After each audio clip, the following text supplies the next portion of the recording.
All right, in this video we're going to be talking about the reactions of enols and enolates.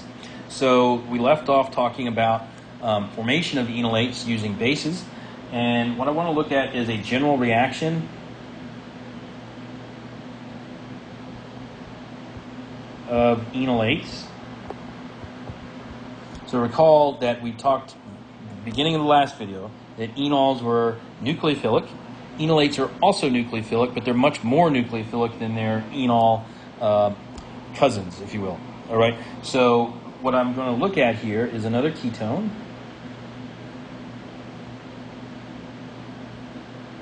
And we're going to react it with a base. And remember, we're looking for that alpha position. And the base will deprotonate and form what we call the enolate. And depending on the nature of the base, this could be reversible or irreversible. Let's just, for the sake of argument, call it reversible.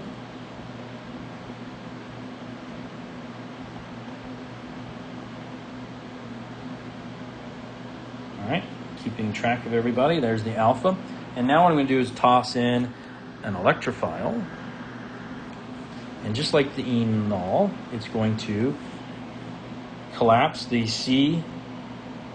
make the CO double bond and trap the enolate.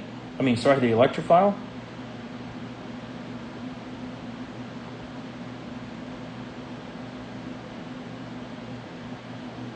There. So we've added the electrophile to the alpha position. All right, so that's our general reaction of enolates. Very similar to that of enols. All right. Now, something we can do that's kind of cool with enolates is we can kind of choose where we are going to add the electrophile. So what I mean by that is if we take an unsymmetrical ketone. So right now this would be a symmetrical ketone, all right? Both alpha positions are identical, all right? But if I were to put a methyl group here, now my alpha positions are different, all right? So I'm going to call this guy alpha 1 and alpha 2. All right, so I can form two different enolates depending on what base I choose. All right, so what ends up happening here is if I undergo thermodynamic conditions, thermodynamics is always about making the what? The more stable product. So one product that I could form would be putting the double bond between alpha 1 and what was the carbonyl carbon, or I could put the double bond between alpha 2 and what was the carbonyl carbon. Turns out, from a thermodynamic standpoint, this compound is more stable, all right? So we're going to form it between the alpha 2 and the carbonyl. Why is that, all right? Well, the other compound I can make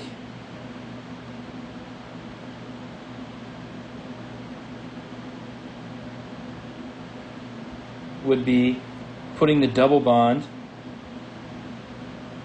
between alpha 1 and what was the carbonyl carbon. All right? Pardon me. Okay? Which compound is more stable? This alpha 1 enolate or the alpha 2 enolate? Turns out the alpha 2 enolate is more stable. Why? Because the double bond, the CC double bond, is more substituted. And we've seen this over and over again, that increasing substitution around CC double bonds increases their stability. So the alpha 2 enolate being more stable is what we call the thermodynamic product. All right, so does that make the alpha 1 enolate automatically the kinetic product? And the answer is no. But it is the kinetic enolate. And why is that? Kinetics, what's the driving force there? How fast you could get to the transition state, right? It's the rate of reaction. How fast can you make the intermediate, or how fast can you make the transition state, or some questions that you often are asking yourselves about kinetics, all right? So think about being a base and trying to swim up to the alpha protons, all right? And if you want to get in there fast and get out of there fast, who's easier to get to? Well, alpha 1 is easier to get to because there's less crowding, all right? So what we're saying here is that the alpha 1 enolate is the kinetic product because the proton that is removed from the starting material is easier to get to. We can get to it faster, all right? So what it turns out to be is that the least substituted CC double bond is easier to make because it's easier to get to its proton. That means we're going to make it faster. That's kinetics. The more substituted CC double bond in the enolate is more stable, thus it's going to be our thermodynamic product. But look how I've drawn these reaction arrows. All right? Thermo is reversible, kinetic is irreversible, because if you give it enough time, right, it can go back and make the alpha 2 enolate. So you don't want to give it a chance to go back. So how do you not give it a chance to go back? You say, hey, irreversible, please. So what kind of bases do we want for thermodynamic formation? Well, we're going to want things like sodium hydroxide, for example, and we're going to want higher temp. It's all relative, right? Over here, what are we going to want? We're going to want things like LDA, right? The amide base, or amide base, pardon me.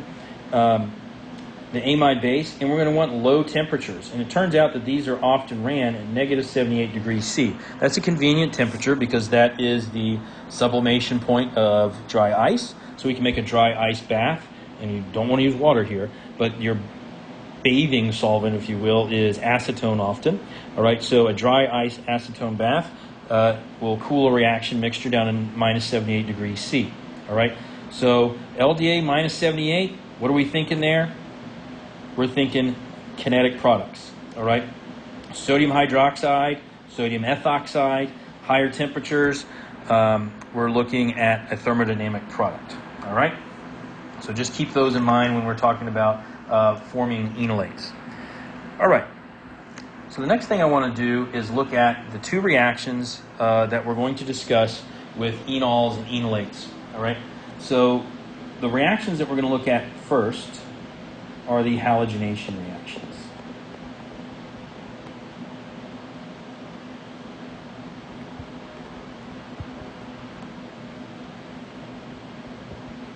All right, so halogenations of enols and enolates. All right, so what I'm going to look at first is halogenation of an enol. All right, this is often done in acid. That's how we form enols. So you always want to think enol, acid, enolate, what? Base. Those are the two media that these guys operate in. All right. So I can take acetophenone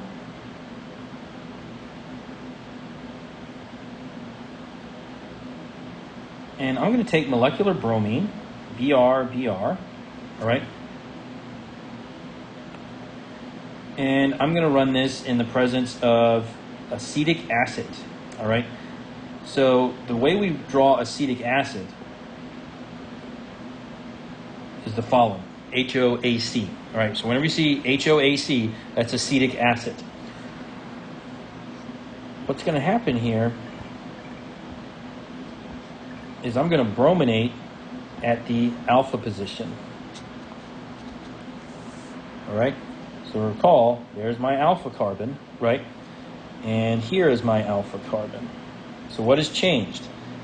I've swapped out one hydrogen for bromine. So this is halogenation of an enol. So how does this work? Well, let's look at the mechanism. So before we get into it, HOAC, how the heck is that acetic acid? All right? So acetic acid has the following formula. All right. So the HO part is right there. And then this whole thing right here is what we call an acyl group, right? Or specifically this case, it's an acetyl group. All right. Which we call AC. All right. So we have our HOAC, much easier to draw it like so, and we know that this is what? The acidic hydrogen on acetic acid. All right, let's go back to our ketone acetophenone. And I'm going to draw the 3 hydrogens out here. And we're going to have HOAC. And step 1, all right, the enol, will be formed, but it's going to be formed by protonation of the carbonyl. And this is reversible.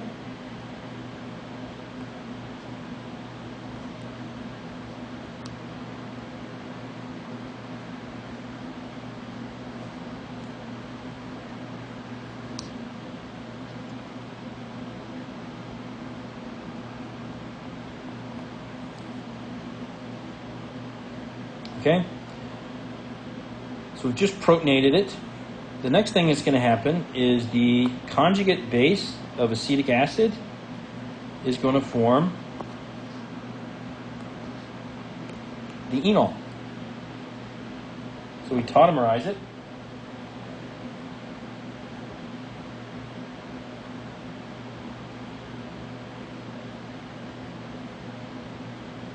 Oops, not an enolate. Let me just move this down a little bit.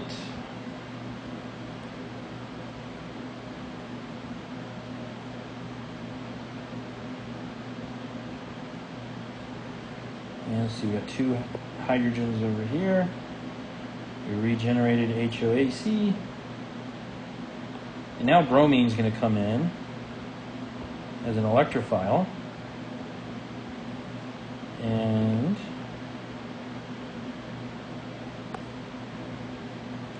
we're going to add bromine to the alpha position.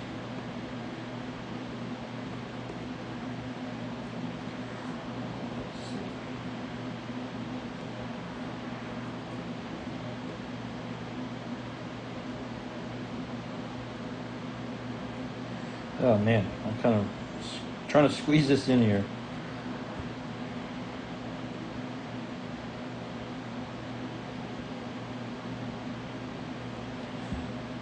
All right, so there's my alpha position all the way through.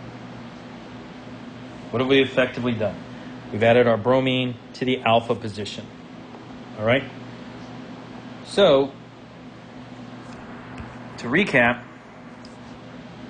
if we take a ketone with an enolizable position, all right, an alpha carbon that has a hydrogen on it, essentially, and we take acetic acid and molecular bromine, we're going to add bromine just one time, all right? And the reason why is if we look at the product, this is less enolizable, all right, than the starting material. Why is that? Well, think about the first step of the reaction, all right? In the first step of the reaction, what happens? The carbonyl gets protonated, all right? It requires the oxygen lone pair to go out and grab the hydrogen off of acetic acid, all right? So this first step here, I'm kind of highlighting the arrow in yellow there. The lone pair of the oxygen go after the hydrogen on the acetic acid. So why is the product in this case less enolizable? All right. Well, look at these lone pair electrons. Which ones are more available to do work as a base?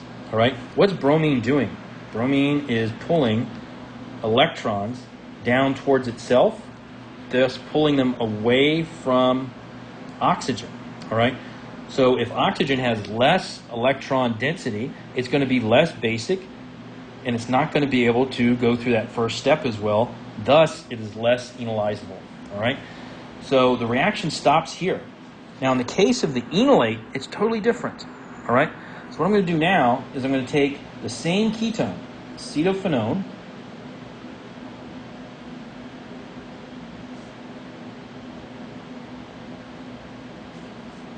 okay, and I'm going to switch from acetic acid to now, you know what, I don't want to go to acetophenone quite yet. That's a special reaction. I'm going to go to a homolog here where I have a CH2 there rather than a CH3. All right. So I'm going to take sodium hydroxide, and I'm going to take Br2. So what actually happens here, something slightly different. We add bromine twice, all right, to the alpha position. So this is something called exhaustive halogenation. Right, and the reason this happens, we'll go through the mechanism, is because your product is more enolizable than your starting material. So what happens is the product reacts again, right, and you get halogenation exhaustively. And what that essentially means is all alpha hydrogen are replaced by halogen. And in this case, the halogen was what? Bromine. So how many alpha hydrogens did we have here? We had what? 2? So exhaustive halogenation, that means both of those hydrogens now become bromines, all right, in the product, or replaced by bromines in the product. All right, so why does this happen? All right, let me go to a prettier color there. I'm going to take the compound we drew out in the previous slide. I'm going to label both of these hydrogens, all right? They're at the alpha position. And I'm going to take sodium hydroxide, and I'm going to dump the sodium for brevity. We've just got hydroxide here. So we're going to make the enolate. And this happens reversibly because I'm doing what? I'm using hydroxide in this case.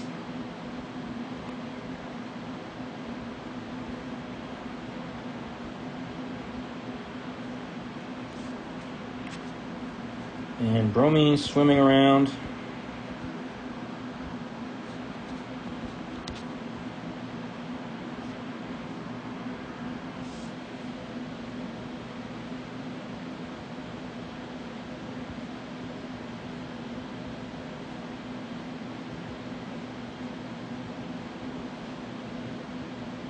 All right, so we've added our bromine. But now the question is this more or less reactive than our product? And what I mean by that is that this is more enolizable than the product, or sorry, than the starting material. Well, why is it more enolizable?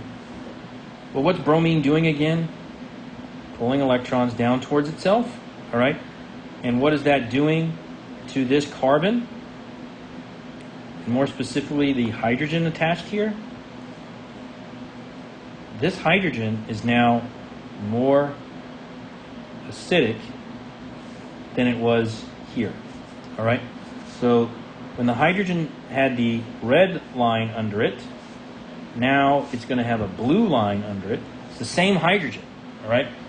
So in the case where it had a red line, it's less acidic. In the case where it has a blue line, it's more acidic, right? Why is it more acidic now? Well, that bromine's doing what? Pulling electrons away from that hydrogen, thus making it more acidic, thus more enolizable, all right? So what happens is we get a repeat of the reaction that we're going to call exhaustive halogenation.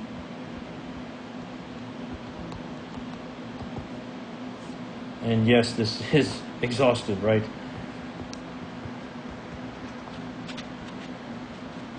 There. So the question is, well, what about what we call the beta carbon? Okay. Well, we don't add bromine to the beta carbon because, well, it's not an alpha carbon, for a short answer. All right. So it's just only adds at the what? Alpha position. So in short, what I want to do is start with a better drawing.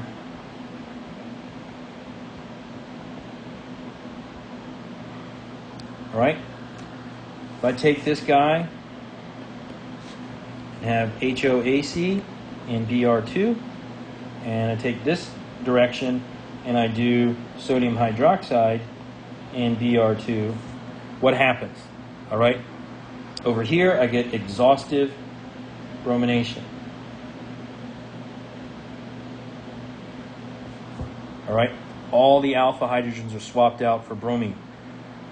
Going to the right, if I do that reaction under acidic conditions, I form the enol, and the reaction stops after the enol adds bromine. So monohalogenation. All right, so exhaustive halogenation in base and monohalogenation via acid. One last reaction I want to talk about is called the haloform reaction.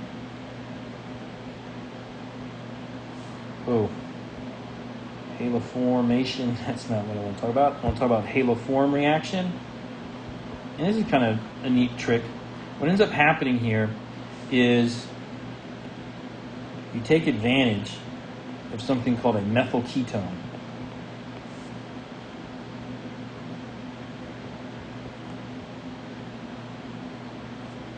All right, methyl ketone is a ketone that has one side that is a methyl group. All right, so this is a methyl ketone. If I were to do something like this, where I take sodium hydroxide, and I'm going to take a large excess of it. So I put XS in there, and that just means excess. We've got tons of it, right? And I take iodine, all right? It's the halogen right below bromine. I take an excess of it. I get something that you probably would have expected. I get exhausted halogenation, correct? So I replace all the alpha hydrogens with halogen. And in this case, I had 3 hydrogens, and now I replace it with what? 3 iodines, all right? So that looks weird, right? It's Ci3. Now just imagine if you were this carbon. You've got 3 iodines hanging off of you. Very, very large atoms, right? You're really getting your electrons tied up into that iodine system. And you're also getting your electrons shredded up there by the carbonyl. So what happens is this carbon becomes really delta positive here, all right? The electrons are just heading out in all kind of different directions. So what ends up happening is now your excess hydroxide is going to attack this, all right, via nucleophilic addition, all right? Nucleophilic addition by the hydroxide. So what does that look like?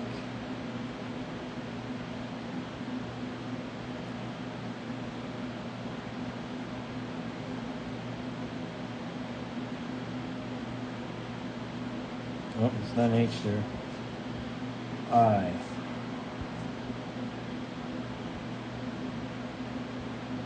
All right. So again, we've got a tetrahedral intermediate that we've seen in previous videos.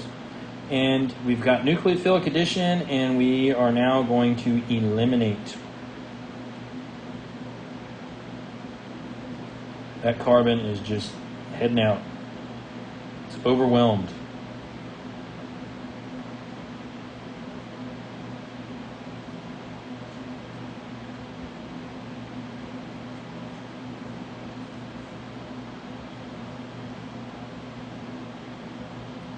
All right. And finally,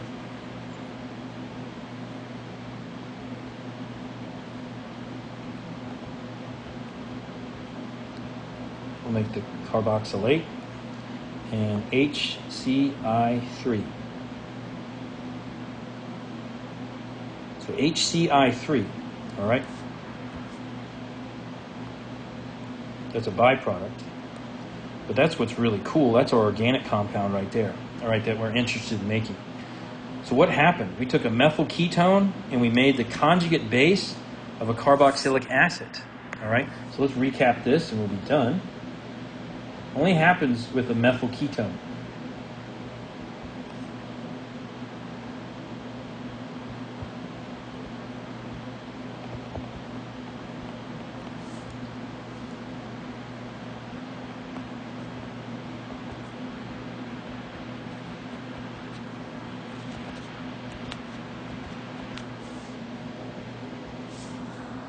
So here's our carboxylate and a methyl ketone. And another weird thing, CHI3, right? That was the byproduct of this reaction. And this is called iodoform. All right. We've also seen a compound very similar, CHCl3, called chloroform. All right. And this one's specifically iodoform, this one's chloroform, but both of these are considered haloforms. So that's why we call it the haloform reaction, all right, because we make haloform from that reaction process, all right. So it's a useful little trick if you've got a methyl ketone and you got a big excess of sodium hydroxide and iodine, all right. So that's it for halogenation. The next video is going to be alkylation, and those will be coming out later next week. All right, probably look for those Monday or Tuesday. All right. So hope everybody's safe and well, and honestly, miss you guys. So take care.